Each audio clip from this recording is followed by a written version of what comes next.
Palestine, Palestine, oh our motherland, Ya Allah, انظر إخواننا.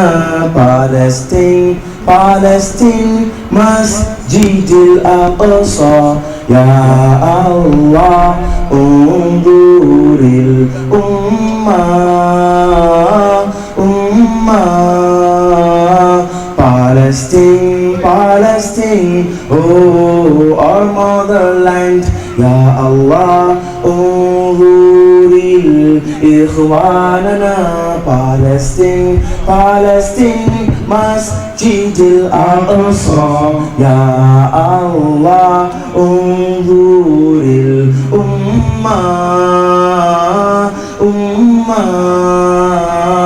We have heard, we have seen the story from the beginning. The world grows so mean, persecuting Muslims. Fathers killed, mothers dead, brothers are now with no legs, sisters martyred, massacred.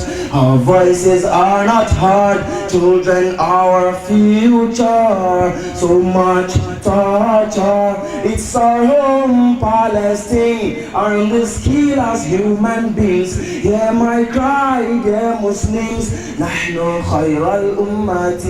That are their farmlands and their homes, graveyards. Oh Islamic leaders, wake up from cowardice. Palestine, Palestine, oh our motherland, Ya Allah, انظر إخواننا.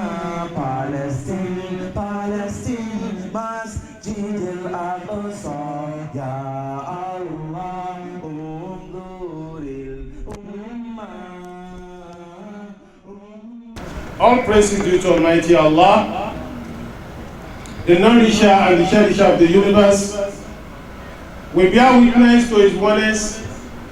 We testify to the messengership and prophethood of Muhammad. May Allah's peace and blessings continue to abide in him, his companions and followers, and all those who are following his footsteps till the day of judgment. May the peace and blessings of Allah continue to abide in all of you, my listeners.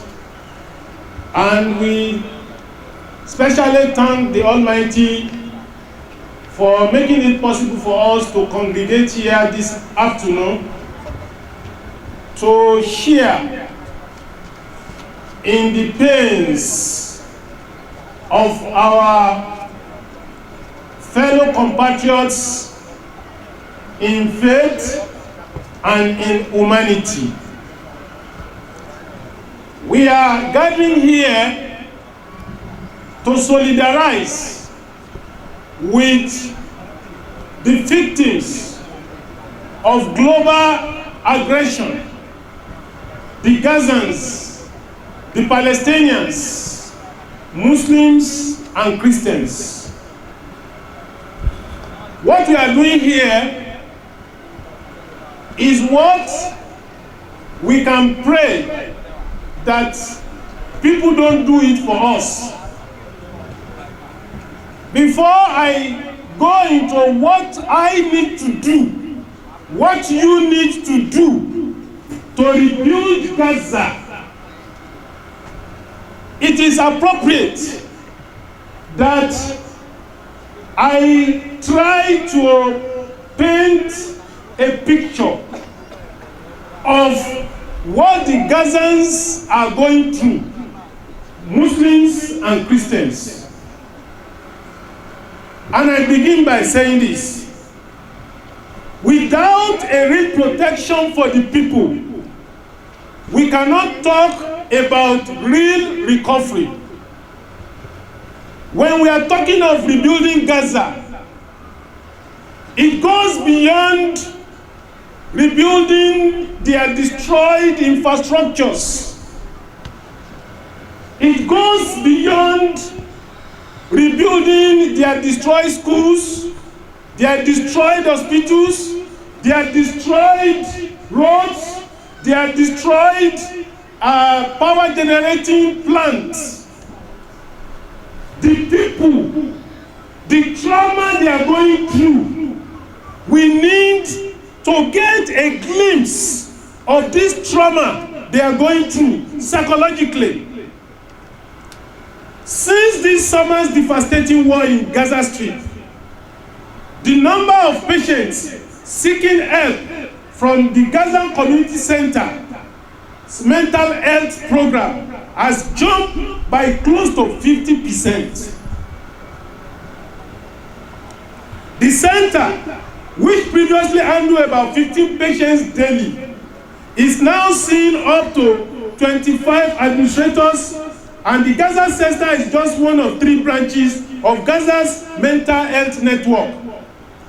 The NGO psychiatry, social work, and physiotherapy services are available for free to residents, but social stigma still prevents an untold number from seeking help.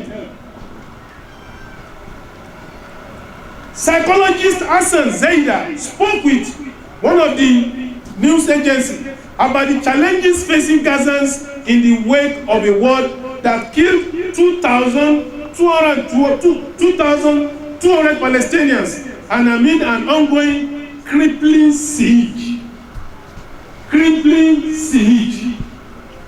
Their seaport has been blocked, their airspace has been blocked, all the roads leading to Gaza has been blocked, both by Israel and Egypt.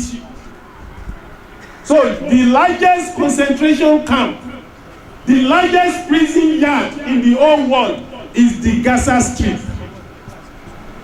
What are the common psychological issues stemming from the war? We are talking about sleep disturbances. Somebody will be sleeping. He will just wake up in the middle of the night and shout, just without anybody with him. Like nightmares and insomnia, sleeplessness. For children, we are also talking about night terrors and sleepwalking. We are talking about also re-experiencing and flashbacks among people related to the trauma. There is avoidance behavior, like thinking about the trauma, avoiding the places and stimulus that will make them remember the trauma. Also, we are talking about hyperarousal, hypervigilance. They are easily provoked, less tolerant. There is marked impairment in daily functions and interpersonal relationships, and in work and in academic achievements among their children. It is affecting their concentration to their studies in their schools. Why? Some of the people have somatic complaints like headaches, back pain, abdomen pain, and general fatigue. It's psychological without any organic cause. It's easier for the people to talk about physical complaints than to talk about psychological pain. Sometimes they try to communicate with the people around them through their physical complaints because we still have stigma and sensitivity around coming to a community mental health center to be served. Some have mental problems, but they cannot go to the hospital to even to go and complain. Sometimes, because of that, there is free phone counseling, which is totally confidential.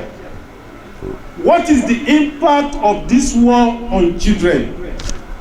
For children, they feel insecure, with anxiety about the future, that they are not guaranteed that it will not happen again. They have clinging behavior to their parents. All the time, they want to be beside their parents. Children become more hyperactive and have attention problems and concentration problems. It is one of the main complaints among parents and teachers at the schools that the children are in need of more time to achieve the same academic level. Children have nightmares. Some of them have regressive behavior like bedwetting. Some of them have somatic complaints, more fighting with other children. Some of them refuse to go outside the home alone. They need to be with an adult. Children are all the time concerned about the future and how it will be next time and how they will react. The multi-traumatic losses among the children is one of their main concerns. They are scared that they are about to lose their immediate family members, like their parents, their home, toys, their brothers and sisters, and sometimes they are so worried if their father or family member leaves the home. Some children have stuttering problems. When there is thunder, all the children react immediately as if it was shelling or rocks or rockets or bombs. For a lot of children, it is not easy to fall asleep. They want their parents to be beside them. How do you recover from loss of your home and your family? It depends on the severity of the trauma and the character of the child and its resiliency. It depends on the family and social support and family resilience.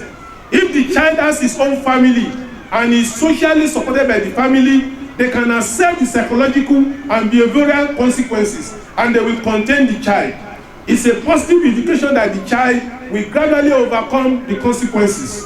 But if the child has lost one of his family members and his home, it will take more time and it will affect him psychologically more than others. After the comprehensive clinical assessment, the Gaza Authority has a management plan for them through expressive art therapy and drawing, and sometimes they join their family in family counseling on how they can deal with the consequences. In some cases, there is a combination of psychotherapy, play therapy, and drawing, and some medication.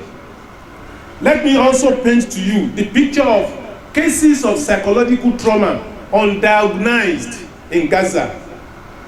The expectation, according to scientific research, is that 35 to 40% of the children of the Gaza Strip will develop a post-traumatic stress disorder, needing specialized intervention. According to research conducted in 2012 about the long-term effects of the Second War, 30% of the children already develop post-traumatic stress disorder.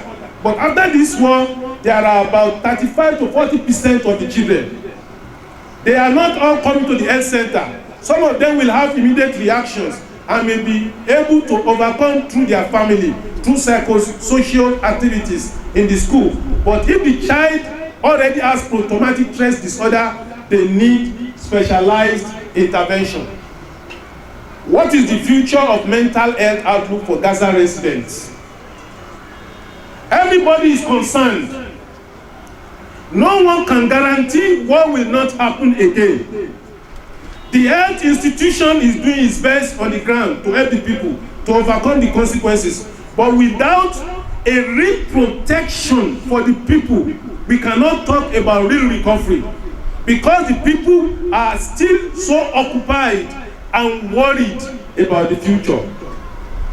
In Gaza, you are talking about a resting siege, ongoing trauma, a chronic situation at all levels. This is one of the maintaining factors that the people will keep suffering from their situation.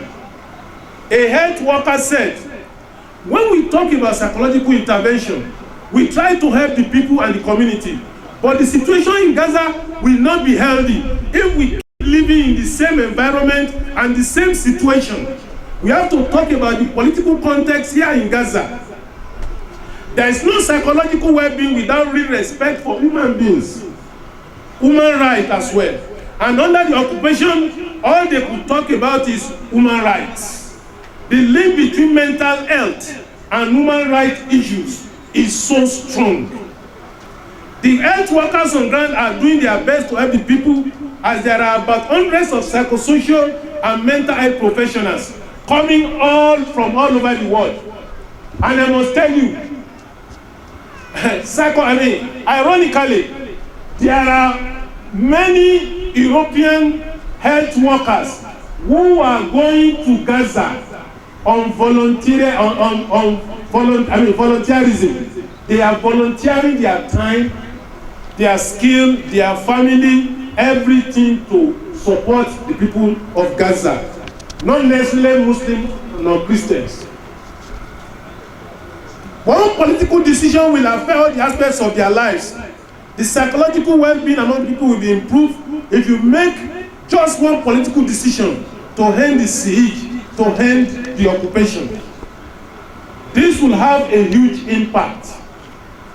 What is the economic cost of rebuilding Gaza?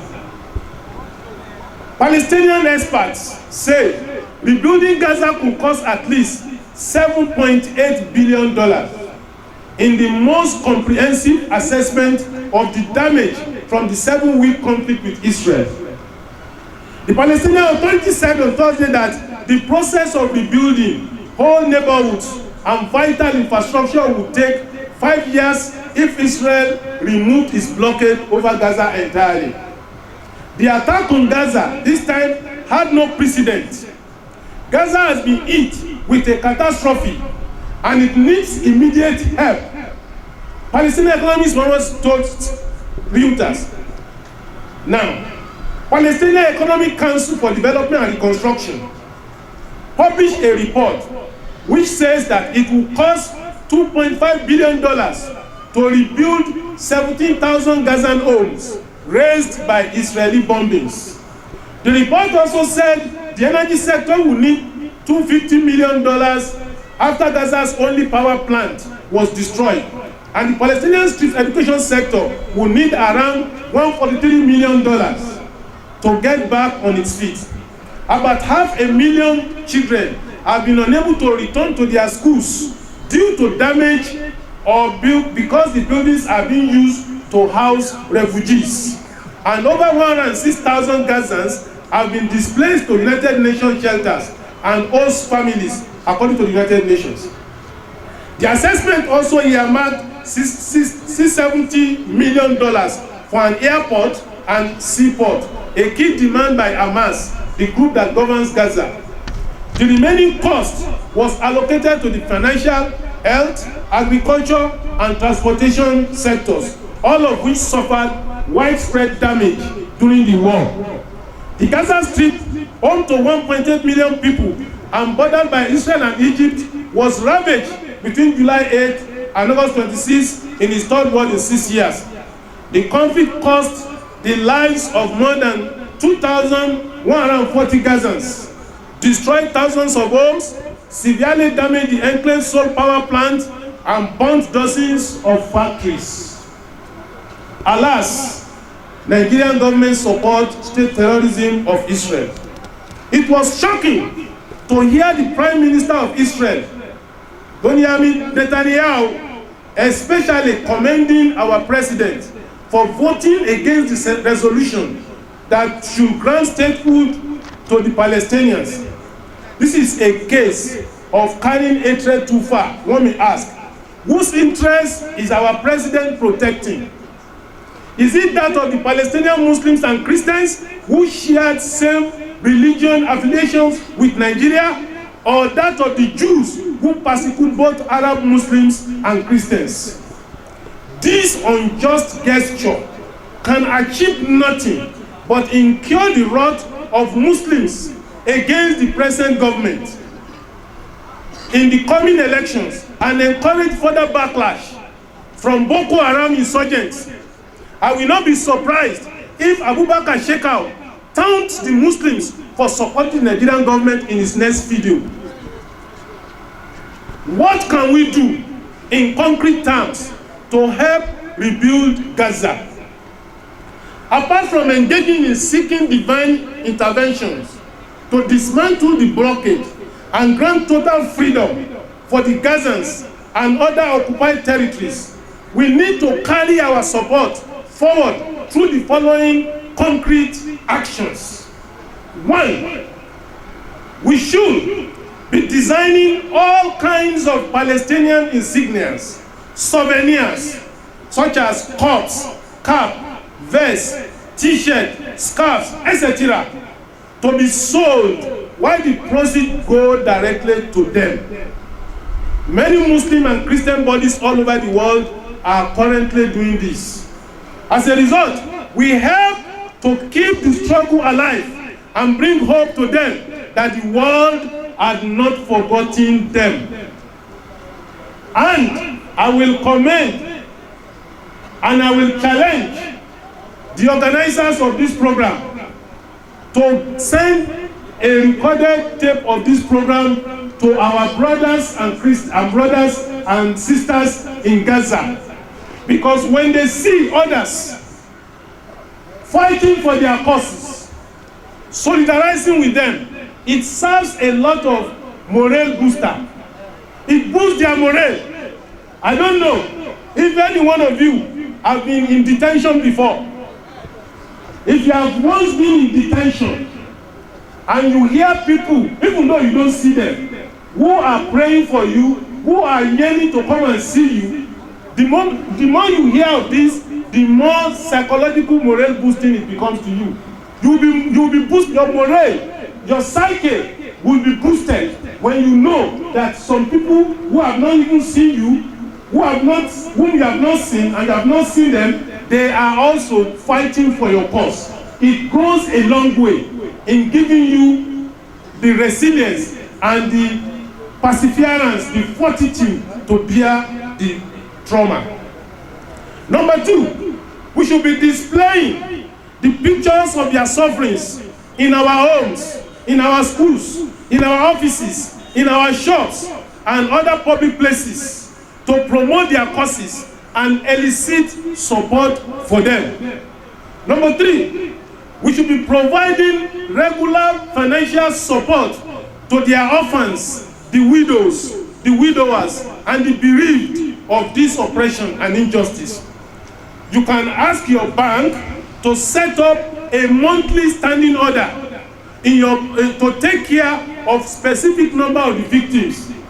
The Muslim Awareness International should be able to organize this such that you let us know how much does it cost to feed a family of 4.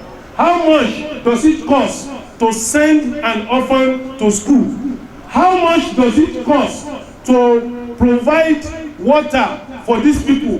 How much does it cost to help build their hospitals?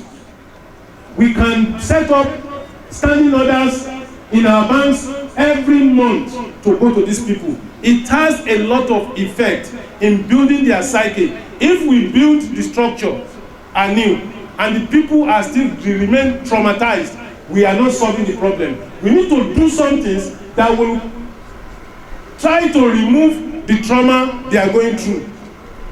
Lastly, we must discuss their case with members of the legislators, whether state and national, for more affirmative actions. It's a pity in Nigeria we tend to think that the issue of Palestinians only affects Muslims, whereas there are many Christians who are Palestinians who are equally going through the same trauma like the Muslims. Therefore, we need to enlighten our legislators at the state and the national. Perhaps if the legislators are taking a more affirmative action in the past, perhaps our foreign ministry will not have abstained from voting to support for the statehood of the Palestinians. And I pray that as we continue to keep the pressure going, the state and plight of the Palestinians will improve. And in no time, Israel will have no option but to grant them this freedom. Because before 1948, when Jews were being massacred by the Jews in Europe through Adolf Hitler, the Muslims, the Arab world welcomed the persecuted Jews to their domain. That is why today in Egypt, in Morocco, in Algeria, you have many numberless Jews living there. In Palestine too, the Palestinian Arabs welcomed the Jews They gave them refuge from the bondage of Hitler. How come the refugee has now usurped the right of his host and now turned the host to a refugee? So we believe that with this pressure, we continue to call for the removal of this blockade on these defenseless people of Gaza. And as you do this, and we are saying that the only way by which Israel and the Palestinians can live side by side is through respect for their humanity. No matter how long it takes, oppression will never last. When Hitler started to persecute the Jews, it had a beginning, and the liberation of the Jews from the claws of Hitler had an end. And we are saying the persecution of the Palestinians, the Gazans, had a beginning in 1948, and we believe history has shown us that this will have an end one day, inshallah. Thank you for listening. Assalamu alaikum.